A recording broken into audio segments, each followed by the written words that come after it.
about this and that we do it now. Michael Joseph Gross, you can read his story in the May issue of Vanity Fair, World War 3.0. Thanks for joining us. Thanks for having me. That's all for Washington Journal today. We now go to the floor of the House of Representatives. The House is continuing the energy and water spending bill with plans to finish it today. Let's go there now. Speaker of the House of Representatives. Pursuant to the order of the House of January 17, 2012, the Chair will now recognize members from lists submitted by the majority and minority leaders for morning hour debate. The Chair will alternate recognition between the parties, with each party limited to 1 hour, and each member other than the majority and minority leaders and the minority whip limited to 5 minutes each, but in no event shall debate continue beyond 11:50 a.m. The Chair recognizes the gentleman from North Carolina, Mr. Jones, for 5 minutes.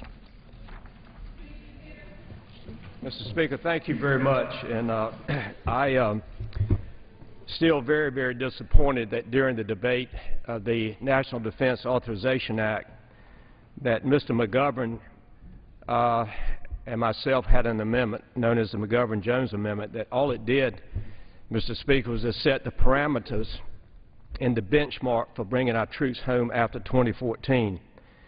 And the amendment basically said that if you're not bringing the troops out by 2014, then any continuation of those troops would have to be voted on by the Congress. I'm always very disappointed that the Congress does not meet its constitutional responsibility when it comes to war. Mr. Speaker, because of my disappointment and my continued support of bringing our troops home, today I would like to ask unanimous consent that I might read the names of 9 service people who were reported in the Raleigh, North Carolina paper known as the News and Observer, and these names are from the Department of Defense. I ask unanimous consent. Hospitalman Eric Warren, PFC Cal Miller, Corporal Keaton Coffey, Petty Officer First Class Ryan Wilson, Second Lieutenant Travis Mugado, Specialist Aaron Fields, Sergeant Michael Knapp, Sergeant Jabram Knox, and Specialist Samuel Watts. Mr. Speaker, we are continuing to spend money that we do not have. Every day our debt goes up. Every day we borrow money from foreign governments, and yet we will not bring our troops home from Afghanistan. It's kind of ironic that the administration has signed a security agreement that will continue a financial relationship with Afghanistan after our troops come home in 2014. That relationship is for 12 years. It's been projected that we will spend approximately $4 billion a month for those 12 years to pay for a corrupt leader and a corrupt government that will not survive. It does not matter how much money we spend. Afghanistan's history is that no nation has ever gone into Afghanistan and changed one thing. I do not understand why we in the House continue to find the money, of course it's borrowed money by the way, probably from the Chinese, to send to Afghanistan, and yet we vote on programs to cut milk for children in the morning at school. We vote to cut programs for senior citizens to get a sandwich at the senior center, and yet we continue to fund a war that history has shown we will never win. I have a poster of a photograph that was in the Greensboro paper that has the at Dover Air Force Base, as they're bringing home the flag-covered transfer case. So the 9 names that I just read, they took their final trip in the back of a plane, and they lied dead in a transfer case with the flag over their body. Our Congress needs to wake up, Mr. Speaker. It makes no sense that we will stay there to 2014 or 2015. I have with me a book that if I could pay for every member of Congress to have this book, and they would guarantee me that they would read this book, then I would buy it for them. Mr. Speaker, the title of this book is Funding the Enemy: How U.S. Taxpayers Bankroll the Taliban. The Taliban, that's our enemy. But yet, American dollars are going over, and many of those dollars end up in our enemy's hands to buy weapons and bullets to kill young Americans. I've read only 100 pages. I hope to finish this book next week when we're home. But I think if any taxpayer in this country would read this book, they would be up here protesting Washington sending money to Afghanistan. Because what is ironic, Mr. Speaker, is that the Taliban will eventually take over Afghanistan, no matter what we do. So I hope that my friends on both sides of the aisle will support us from time to time as we have amendments to create a parameter for bringing our troops out. Because quite frankly, I think we'll be there probably till 2015 or 2016. Mr. Speaker, in closing, I ask God to please bless our men and women in uniform. I ask God to please bless the families of our men and women in uniform. I ask God in His loving arms to hold the families who've given a child dying for freedom in Afghanistan. And Mr. Speaker, I'll ask 3 times, God please, God please, God please continue to bless America. I yield back. The gentleman's time has expired. The chair recognizes the gentleman from Oregon, Mr. Blumenauer, for 5 minutes. Thank you, Mr. Speaker. Sometimes simple concepts are the most powerful. Since the beginning of my career, I've seen the power of historic preservation as a key component to a livable community that is rich and varied. Not just merely the historic character, but the mixed uses, architectural diversity, human scale and function, economic development, jobs, and the creation of value. Today, the Trust for Historic Preservation will be announcing with their president, Stephanie Meeks, some of the most endangered places that we might lose, serving as a call to action. Our heritage matters. That's why, for over 35 years, the federal tax code has granted special recognition to help with the cost of rehabilitating dedicated historic properties, and for good reason. Over 37,000 historic properties have been rehabilitated, has leveraged $90 billion in investment, and created 2 million jobs. Historic preservation is good for the soul. People love the enhancement of historic properties, neighborhoods, and districts. It directly links people to who they are, helping us understand and appreciate our roots. It is very important that most people also appreciate historic preservation. That's why it serves as a magnet for tourists and other investors so that surrounding properties and neighborhoods can be strengthened. It also strengthens the economy. The investment and its ripple effects create more tax revenue and avoids the cost of rundown property and blight. As a local official for years, I learned firsthand that it is hard and expensive to deal with deterioration of the building stock and the neighborhoods in which they're located. Historic preservation is the best option for the environment. You know, recycling a building usually has more net environmental benefit than a LEED certified new building. Historic preservation strengthens the community. A varied streetscape with a mix of uses makes that community safer and more resilient, the same way that a forest that is composed of a variety of different tree species is more resistant to fire and disease than a monoculture of a single species. Historic preservation avoids that monoculture of the built environment that is numbing to the soul and depressing to the economy, which is subject to decline in the future as the entire area ages and deteriorates at the same time. We're watching this phenomenon on display in communities across the country as first and second tier suburbs deteriorate. As I mentioned at the beginning, this has been in the tax code since 1976. That's why it's important for people with all the justifiable pressure and concern to reform and simplify the tax code.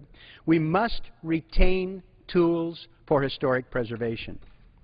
Indeed, I think it's time to modernize the historic property tax credit to reflect the many changes since 1976. Some of the most profound adjustments were made during the administration of Ronald Reagan, but it's been over 25 years since the provisions were addressed comprehensively. We need to recognize the difficulty with the current investment climate that makes it more difficult for people to take advantage of the tax credit, as well as opportunities going forward to maximize the capacity for this important program. That's why I've introduced, with my Republican partner, Congressman Aaron Schock, H.R. 2479. It would provide more benefit to smaller-scale Main Street rehabilitation. There will be a 10% bonus for significantly enhancing energy conservation and special incentives that can be used in tandem with the 33 historic tax credit programs in individual states across America. It's hard to think of a better value for strategic investment in communities that provide a sense of place in history with the creation of jobs and wealth. A modernized historic preservation tax credit will be a key ingredient for years to come, a building block for a livable community where families are safe, healthy, and economically secure. I urge my colleagues to join me in supporting this important modernization of the historic preservation tax credit. The gentleman's time has expired. The chair recognizes the gentleman from Texas, Mr. Poe, for 5 minutes. Mr. Speaker, I request unanimous consent to address the House for 5 minutes to revise and extend my remarks. Without objection. Mr. Speaker, growing up, I knew that my dad, when he was a teenager, fought in the Great World War II. Because my father never spoke much about it until recently, I was curious about what happened. My fascination with World War II began when I saw the movie The Longest Day as a kid. Young Americans, mainly boys really, who had never been far from home, were sent to a faraway land to free a people they had never met. They charged onto a beach through a hail of gunfire in order to stop the spreading threat of evil in Europe. This action-packed movie depicts the graphic details of the longest day on June 6, 1944, D-Day. Brigadier General Theodore Roosevelt, Jr., played by Henry Fonda in the movie, was the son of President Theodore Roosevelt. You remember President Roosevelt. He led a charge up San Juan Hill in the Spanish-American War. Teddy, Jr. fought in World War I as well with his brothers. His brother Quentin, a fighter pilot, was killed in action. General Roosevelt was crippled from the wounds of World War I and had a heart condition, but he was not finished fighting. At the age of 56, General Roosevelt was the highest-ranking officer that landed on the shores of Normandy. He was determined to lead this new generation of warriors who became the greatest generation as they took on the Nazis. His son Quentin Roosevelt II, named after Teddy Jr.'s late brother, the fighter pilot, was also on the beaches of Normandy that day. They were the only father and son duo to fight on D-Day. Roosevelt and his boys were part of Operation Overlord. The greatest invasion in history was expected to come at a high cost, and it did. American youth gave their lives that day for the future of others. Armed only with a walking stick and a pistol and under constant enemy fire, Roosevelt led several groups of 20-something Americans up Utah Beach and inland. General Omar Bradley described Roosevelt's actions as, quote, the greatest act of courage that he witnessed in the entire war. On D-Day, thousands of American boys charged out of the sea onto French soil, beginning the liberation of Western Europe. Our boys laid claim to the beachheads inch by bloody inch. The remarkable Army Rangers climbed the cliffs of Pointe du Hoc under heavy, brutal German fire. They had to. Americans did not go to Normandy to conquer. They went and sacrificed to ensure that Hitler would no longer be a threat. Hitler had little regard for American GIs. He was certain that the soft sons of America would never become soldiers. He thought the Nazi youth would be able to outfight the Boy Scouts. He was wrong. The Boy Scouts took them on D-Day. The sand was stained with red and blood of American warriors and that of our allies. Mr. Speaker, to my left here is a photograph of the cliffs of Normandy, where Americans are buried. In all, 9,387 Americans are buried at the top of the beach at Normandy. Buried on the cliffs, their white crosses and stars of David shine and glisten in the morning sunshine over now peaceful Omaha and Utah beaches. One of the ones buried there is the tallest warrior on the longest day, Brigadier General Theodore Roosevelt. This is his grave. It is at the front of Normandy. Fittingly, he is buried next to his brother Quentin. Quentin was the only person from World War I to be buried at Normandy. General Roosevelt, who died of a heart attack shortly after Normandy invasion, later received the Medal of Honor for his heroics at Normandy. And here is his cross. So today we express our gratitude to the greatest generation of Americans who defied danger and fearlessly fought for freedom. Mr. Speaker, where does America get such people? They were the young breed, the rare breed, the American breed, who took to the treacherous beaches of Normandy under the leadership of a remarkable man who stood tall to lead his troops into battle on the longest day, Theodore Roosevelt, Jr., the tallest warrior. And that's just the way it is. I yield back. The gentleman yields back. The chair recognizes the gentlelady from California, Ms. Woolsey, for 5 minutes. Thank you, Mr. Speaker. Mr. Speaker, last week, a bipartisan group of members convened a panel discussion on Capitol Hill. Actually, it was an informal hearing about the Afghanistan war. One of the speakers was Lieutenant Colonel Danny Davis, who, after 2 tours in Afghanistan, has courageously come forward, speaking truth to power with his assessment of the situation on the ground and his belief that the war is wrong. I wish more of my colleagues had been there to hear what Lieutenant Colonel Davis had to say. He talked about the arrogance and stubbornness that allows our country to continue this military occupation long after it's proven futile. He discussed the strain and stress we put on our armed forces. And as he explained, the Taliban are stronger now than they were. Push them down, he said, and they pop up in another area. After the most powerful military surge in the history of civilization, we still haven't been able to keep them down. This shouldn't be a major revelation. When will we learn? We are emboldening the very radical forces we're trying to defeat. It's common sense that thousands and thousands of occupying U.S. troops will breed and do breed resentment and drive the Afghan people straight into the arms of the Taliban. Every additional day that we keep boots on the ground in Afghanistan is another day that the Taliban wins over more recruits and poses a greater threat to our safety and our interests. Here's a novel idea, Mr. Speaker. How about we win over the Afghan people instead of alienating them and giving them common cause with insurgents? How about we move to implement a smart security agenda where war is the very last resort? Under smart security, we would emphasize diplomacy and development. We would seek peaceful conflict resolution instead of military force.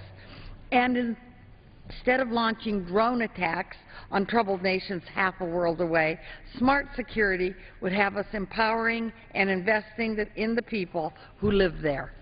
And why? Because it's the right thing to do. Absolutely.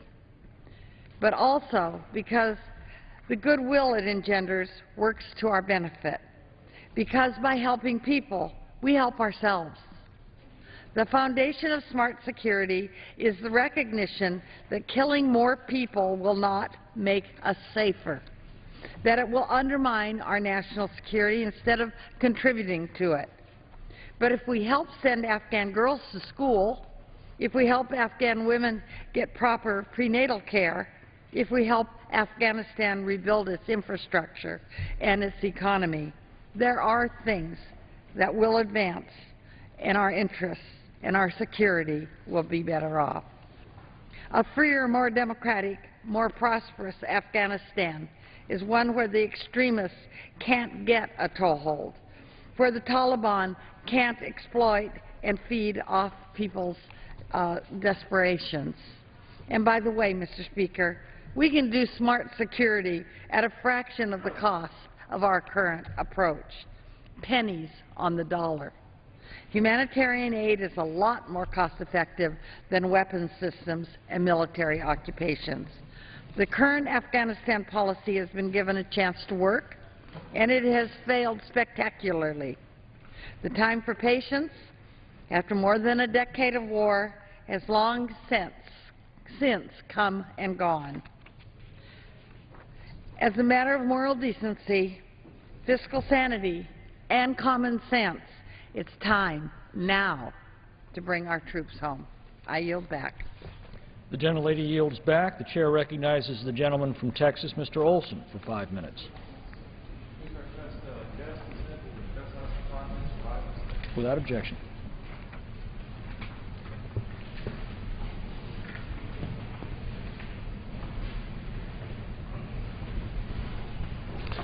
Mr. Speaker, the people I work for, the people of Texas 22, were disrespected once again yesterday by Dr. Al Armendariz, the former Region 6 EPA Administrator, a region that includes my home state of Texas.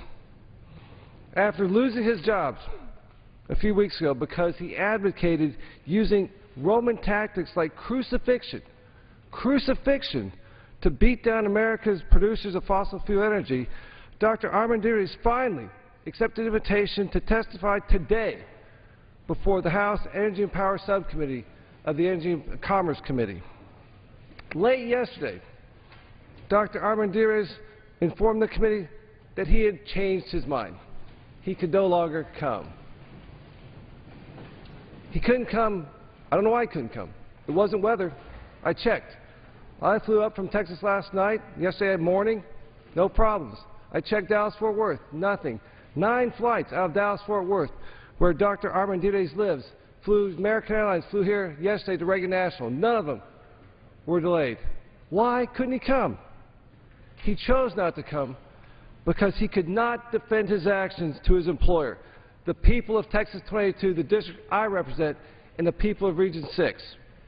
He could not defend interfering with Texas's flexible permitting system to minimize the emissions from our refineries and power plants of nitrous oxide and sulfur oxide.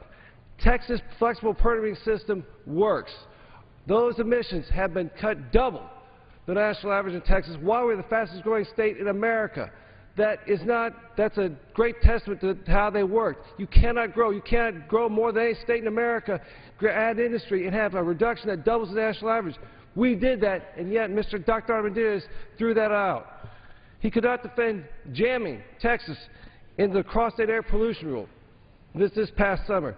Immediately after he did that, without being notified, we should have got at least a 1.5-year notification. We got a 6-month notification. Because of that, the largest power producer in my home state was using coal for power production, said, I'm going to have to shut down 2 power plants. Reason prevailed. That rule's gotten kicked down the road. But again, it wasn't because of what Dr. Armendariz did. He wanted to punish Texas. And most importantly, he could not defend this email, which he leaked to radical environmental groups, announcing that EPA was dropping the hammer on a producer of American fossil fuel in the Barnett Shale play. What he was concerned about was contamination of water in 2 wells, 2 houses there near this oil and gas recovery shale fossil play. The problem, he was worried about water contamination. He sent this out. Let me read it to you. Hi, everybody. we're about to make a lot of news.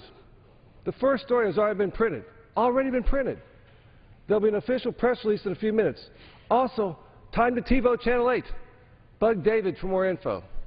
That was coming from the regional administrator. A couple of points, other points. Thank you for helping to educate me on the public's perspective of these issues. And thank you all for your continued support and friendship. These aren't the public. The people in Texas 22 I represent are the public. But look what he sent out. Again, he sent this out to the radical environmentalists, marching their orders.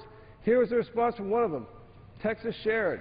Yeehaw! Hats off to the new sheriff and his deputies.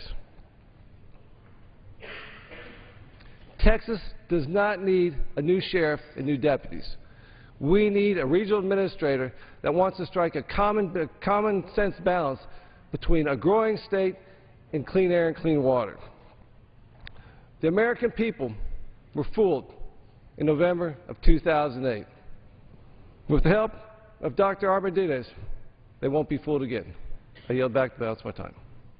The gentleman yields back. The chair recognizes the gentleman from Texas, Mr. Carter, for 5 minutes.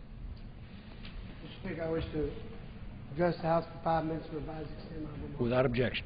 Thank you.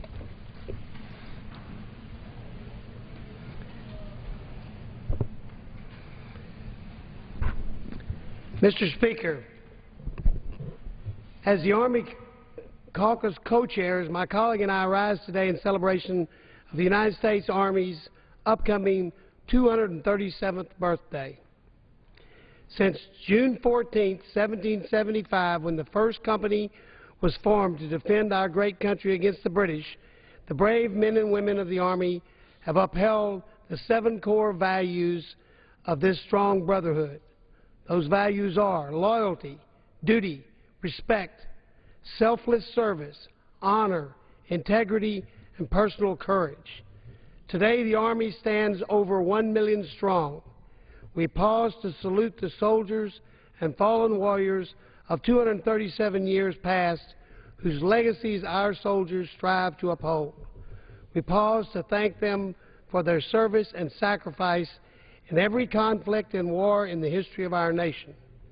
And we pause to thank the families of our soldiers for their continuing support of our nation's defenders during these critical times. The past decade has proven the Army as a leader in the war against terrorism, tyrannical leadership, and oppression in the Middle East, where you, the Army, have given countless millions of people hope for their future, while at the same time making America more secure and a grateful nation. Your actions on and off the field of battle have and will continue to inspire us all for generations to come. From Iraq and Afghanistan across Europe and the Pacific Rim, the men and women of the United States Army represent the best of America's ideals and the finest of her dreams. You are the very best at what you do. Your resilience, courage, professionalism, and battle-hardened ways will seize the day against any enemy of our great and powerful nation. We cannot thank you enough for what you do, your devotion to duty, and your tireless efforts in defense of our nation. Thank you for always putting the mission first, never accepting defeat, and never quitting.